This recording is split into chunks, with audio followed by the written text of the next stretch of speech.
I have been cheating on my wife and today I found out she has been cheating on me too. Story 1. I have been cheating on my wife and today I found out she has been cheating on me too. And I have never been more terrified in my life. I am so scared, I don't know what to do. To start with, let me just say I love my wife, Serena. I loved her for nearly 12 years.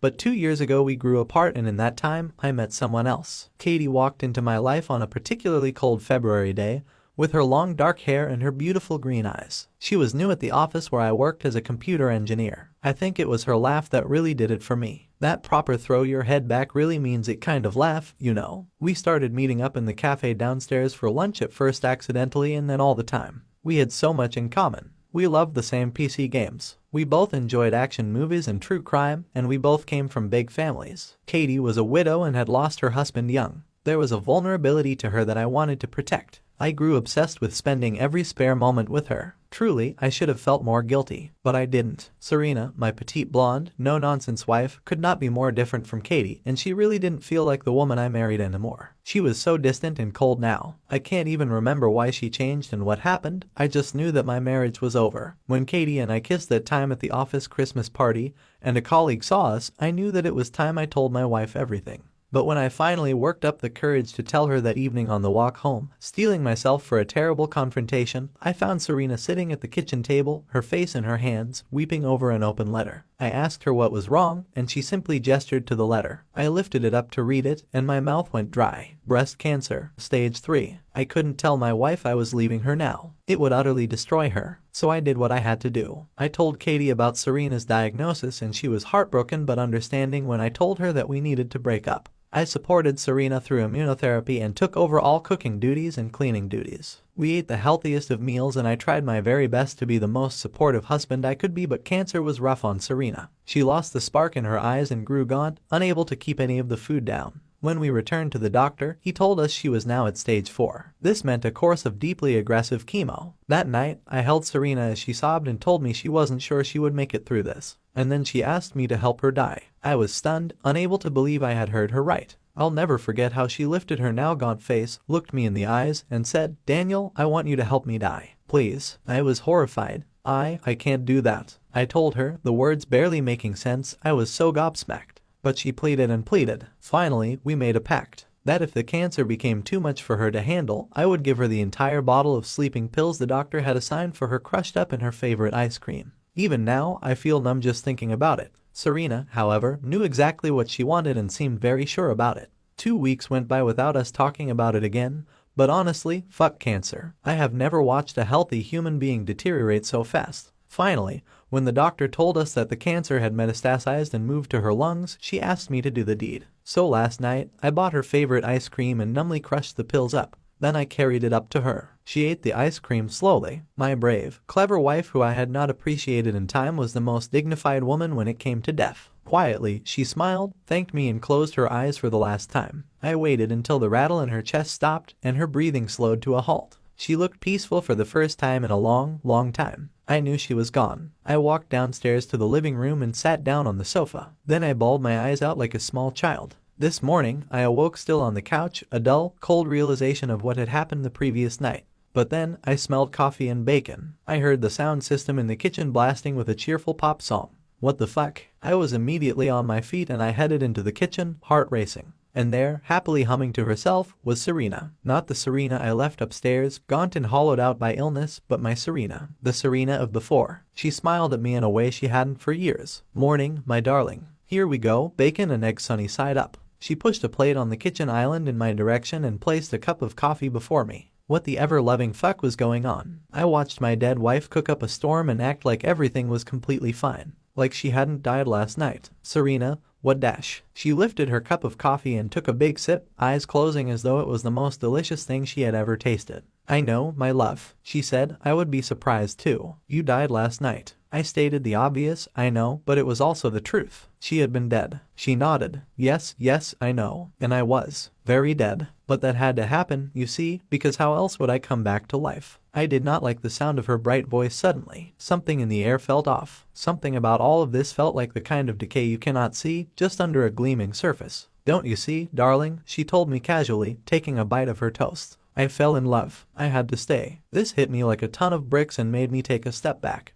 You what? Now, Daniel, she said, wagging the piece of toast at me, you aren't the only one who is allowed to have fun. I thought this was a marriage of equals. My voice was now hoarse, even to my own ears. I don't know what you're dash. Don't fucking lie to me, she suddenly shouted, throwing her plate at me. I ducked just in time and flinched as it shattered. Serena, please calm down. I was trying so hard to keep my composure, but it was getting harder and harder as I watched her. It struck me then that her movements were very odd, sudden and strange. It clicked into place when she reached for her coffee again. It was like this was the first time she was wearing her body. I took a step back. What is going on here? I could hear the tremors of fear in my voice. What's going on, Daniel, is that I know about your tawdry little affair. In fact, she smiled, horribly, a bit too wide. I have known since the beginning. So I prayed to the darkness. I prayed to any terrible thing that was listening, and that was when he came to me. My own god of pain. Her voice, which had been Serena's so far, began to shift a little. Something about it felt like it was cracking. And then I heard it. A slow and human growl escaped her throat.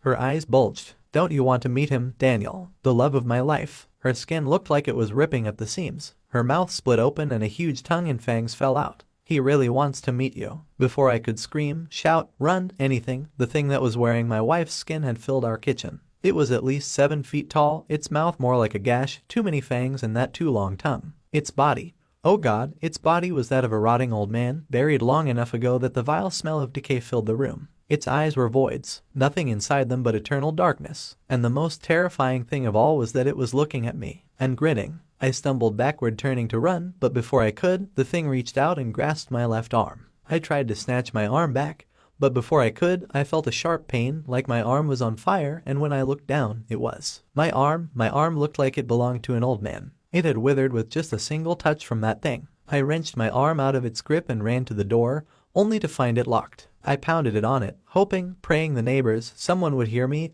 It was morning and someone would. I heard the cold, low chuckle behind me and my blood froze. Without even thinking, I turned and ran past it for the stairs. I could hear its slow shuddering footsteps behind me as I rushed up the stairs to the bedroom, throwing myself inside. Quickly, I locked the door behind me and then ran to the window to get out. It didn't budge, so I tried to throw a chair against the window. It wouldn't break. A soft, persistent knocking began on the door. I threw myself against the glass of the window and started banging on it. Downstairs, my neighbor Greg was mowing his lawn. I shouted his name as loudly as I could and for a second he looked up. Relief flooded through me as I screamed, "Help me." But Greg just frowned. My girlfriend, 21 of 2 years, ruined our first real vacation together with her sudden jealousy and insecurity ways. I see so many red flags, but am I, 22 meters, trying to leave too soon? 3 weeks ago I went to Las Vegas with my girlfriend Laura, her best friend Sarah and her boyfriend for a vacation getaway. We're all college students, we had just finished final exams and we had been planning this trip for about 6 months. There were issues before we even got there. By the time we boarded, the plane was just about full. Sarah and her boyfriend got the last 2 seats together, but Laura and I were forced to sit apart from each other. No one wanted to give up or swap seats. High school/college volleyball girls. I sat in the window seat next to this extremely chatty 5-year-old girl and her mother in her late 20s or early 30s. I entertained the kid for about 3 hours of our 5 to 6 hour flight until she fell asleep.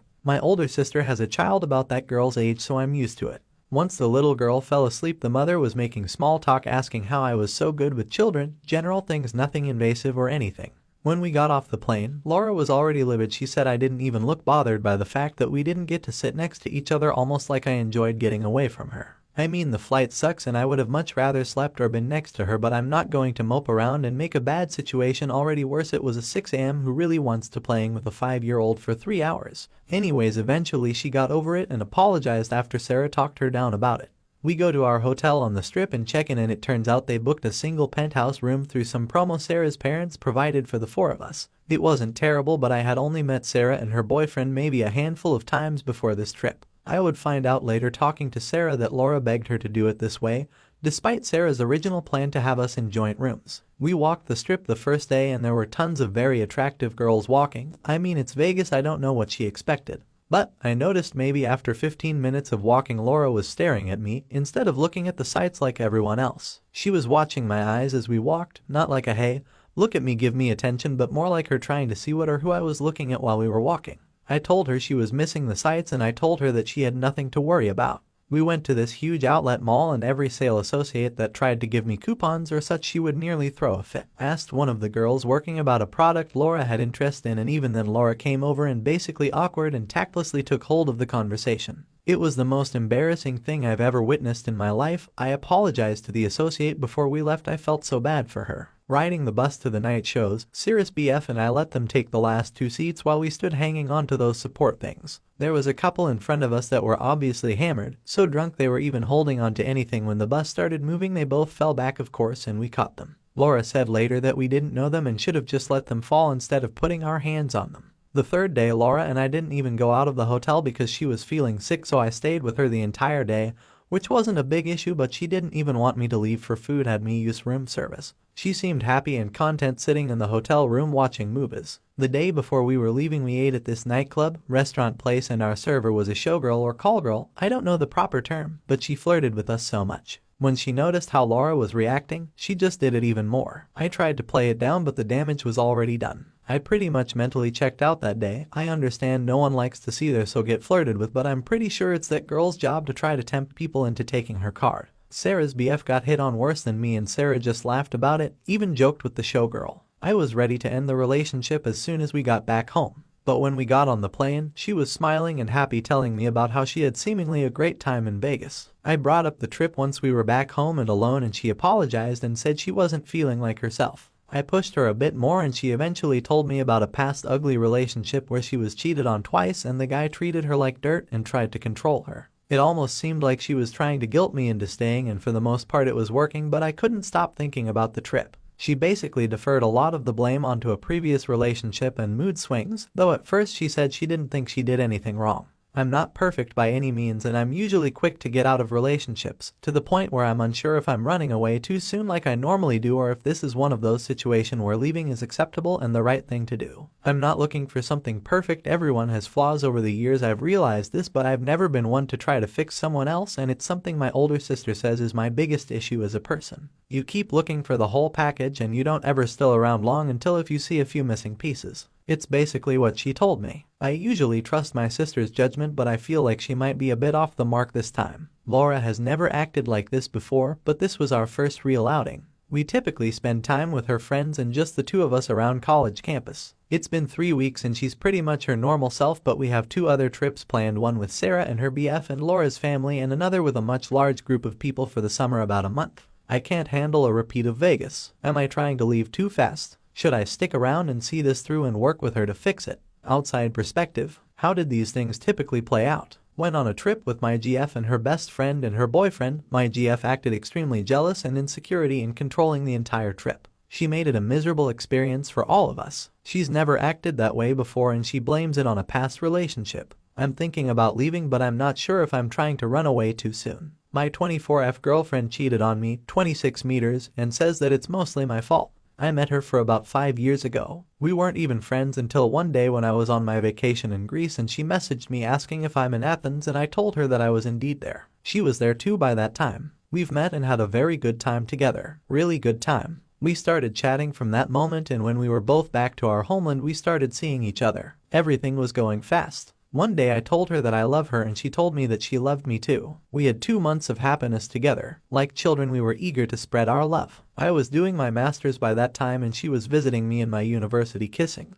hugging and messing around with me there in my lap. Then one day she told me that she's going to Cyprus to study there for 2 months. It was very painful for me to let her go, as everything was just starting to grow in our relationship. She went there. When she was back, I felt that she changed in a way. She asked more and more for personal space. Sometimes she didn't even like when I was hugging her. Days passed. We still were together when I discovered that she had an affair with a guy there. I'm not the prettiest man on the earth myself, but the guy was just huge, ugly creep, but wealthy. We argued on this for weeks. She cried and said that it is over and she only wants to be with me, but she needs space. She even wanted to have an open relationship. I was against it, but then had sex with several girls, as my GF and I were in some kind of platonic relationship, and after the Cyprus thing our intimacy went downhill. 1.5 years later, we are still together, but we argue much more than in the early days. I'm the type of a guy that finds a way to make himself right in the most of our fights. She once told me that when we fight, she feels very insecure and dumb, that I am always right and she's always wrong, that I behave like I'm the good guy, but that in reality I'm the one who is bad. She's strange sometimes. She's very sensitive. Several days ago, I found out that she was seeing another guy and they were even kissing. When I told her about this, she were pushing the fact that I'm wrong and that never happened and I'm making things up. Then I told her that I know exactly who he is and that they were seeing each other. She opened up to me saying that she has a PTSD and she was also thinking on ending her life. She texted me that to her we are still those little kids who were running around the Athens with hope of getting a good view on sunset. She tells me that I really push her down, that I make her feel uncomfortable and stupid. Unfortunately, my point of view is completely opposite. I'm helping her with everything I can. Will it be work, advice, daily routine, just everything. I'm always there for her. When I'm trying to hug and kiss her, most of the time she says that I'm raping her, meaning that I'm pushing it too hard. She tells me that my mind works like math, and then I'm often a robot making and doing things by instructions. Her last texts were about how she's still thinking of me, that I always have her care and warmth, that she is very nervous about me and that I am and always be myself for her, meaning that she knows who I really am and sees that I've somehow changed in a bad way. I felt so numb and empty these days. It was the first time that kind of feeling hit me hard.